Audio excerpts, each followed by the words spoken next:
Вечера во Струмица се одржа ноќ на македонски приказни и песни во ваша организација, ваша интерпретација со вашите гости Благица Павловска и групата и Етно Бенд.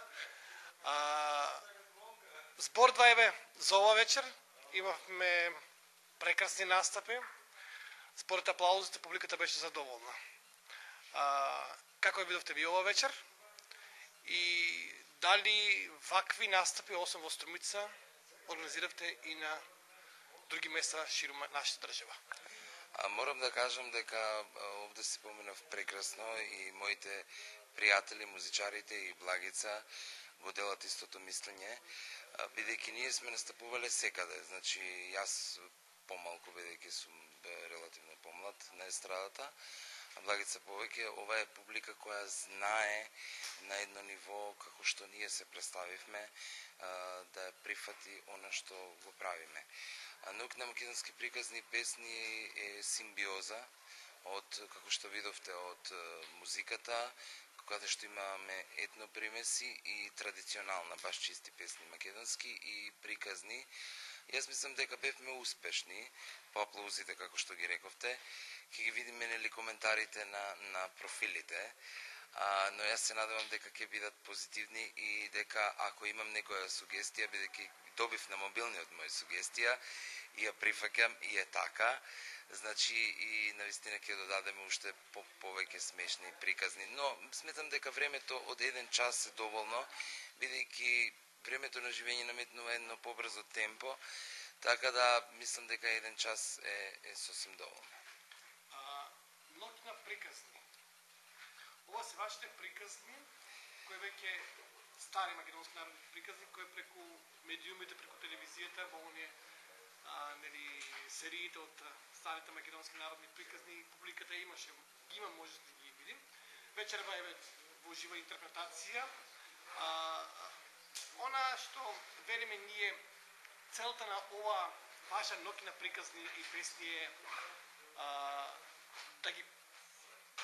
да го зачуваме ова нашето старо македонско, оние приказите, посебно кај малата публиката. Што е вашата цел токму со овие вечери, например? Овие вечери кои што ги организираме, токму е тоа целта, да ги зачуваме нашите вредности, бидејќи јас навистина судбоносно некако мене работата ме преодреди повеќе да сум во фокусот на етносот на народните приказни и навистина мене тоа ми е драго и одлучив да биде така, затоа што младите ме препознаваат, значи не само од ова, ме препознаваат и од детските представи и мислам дека можам со сите сили и со драгите пријатели што ги имам да наметнеме поготово на помладата популација, да се малку наврати на тоа нашето, бидејќи да, ние сите одиме кон 21 век, но не смееме да забораваме.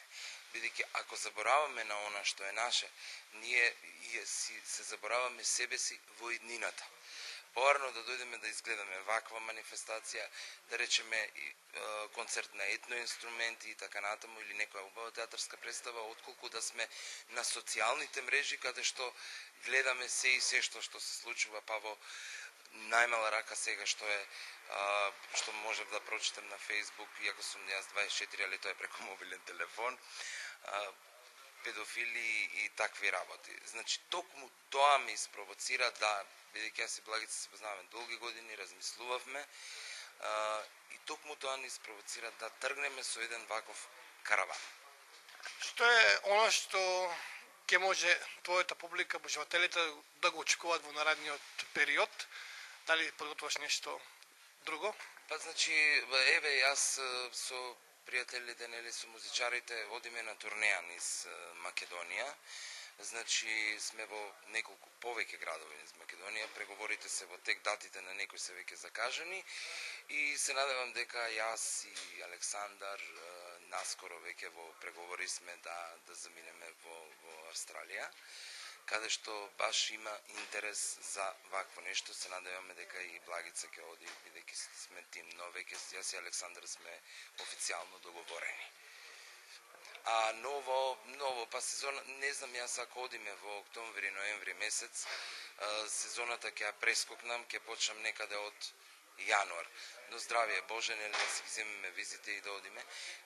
Јас само ќе заборавев, бидејќи го кажав на сред вечер, тоа ние не само што мисијата имаме да ја расположиме и да наметнеме на младата публика, но решивме дека потребно е да помогнеме на некого. Значи, јас имам многу на обожаватели од децата на профилот и едно детенце сакаше да ме види.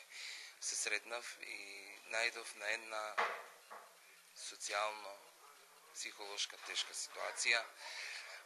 И јас кога појдов, нормално кога одам кај дете купувам чоколаду. Кога појдов и викам ќе одам во Струмица, што сакаш да ти купам?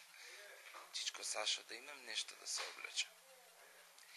Јас решив на секој мој настап на приказни песни да од мојот тираж, од моите лични што се вакво да подарам 20 на публиката и заеднички да помогнеме на тоа детенце да тргне, бидејќи ќе работиме до септември, да тргне на училиште како што сака да биде облечен. Значи ние планираме да собереме колку што можеме и сите заедно како екипа да си го земеме, да си го дотераме, да си го облечеме, бидејќи тоа му е среќата и на неговата болна мајка да помогнеме колку што можеме, нашите можности и да направиме и уште едно детенце среќно. Значи тоа не е. Со среќа, многу успеси и секој добро. Да, само заборавив да ве поздравам, да поздравам стомичката публика, да го поздравам Советот на општината, начело со градоначалникот и секако ова не би било така интересно и озвучено без мојот теди.